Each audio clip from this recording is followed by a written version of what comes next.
En fait, avec les chiffres là, d'il y a quelques années, où en moyenne, par année, l'aide au développement était aux alentours de 50 milliards par année. OK, donc on donne 50 milliards pour aider les pays, mais en même temps, les subventions dans les secteurs, par exemple, agricoles, étaient de l'ordre de 350 milliards, 7 fois plus.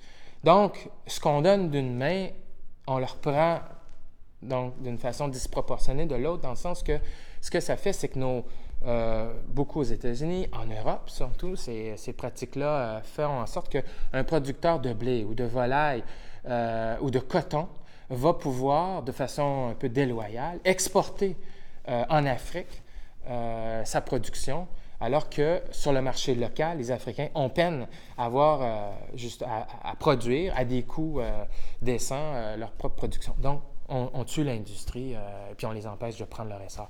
Du fait aussi, combiné avec le fait que, si on veut, les tarifs douaniers à l'importation dans ces pays-là d'Afrique est souvent très, très bas, malheureusement.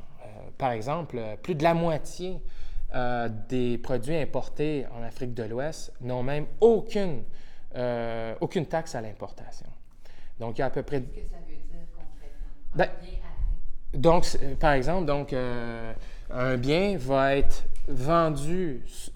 donc produit ici, vendu en Afrique et sans avoir du tout à payer de douane ou de tarifs douaniers à l'entrée là, pour vendre sur le marché local. Donc, écoutez, ça ne crée aucun incitatif à investir ma technologie ou à ouvrir une manufacture en Afrique. Je n'ai qu'à l'exporter puis je ne suis pas pénalisé.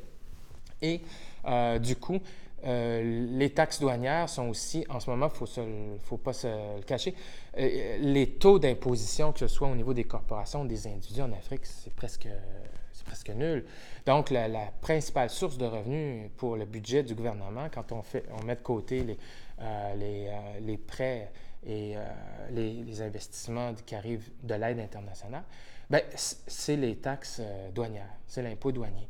Et c'est déjà très, très faible. Donc, c'est un peu un cercle vicieux, tant aussi longtemps que pour certaines industries ciblées, émergentes ou porteurs, où les pays africains même n'augmenteront pas même leurs tarifs douaniers pour se protéger un peu, et que aussi on ne va pas réduire nos subventions, surtout dans le domaine de l'agriculture, ça va continuer d'être un défi presque impossible à surmonter là, dans ce domaine-là, dans ce secteur-là pour l'Afrique.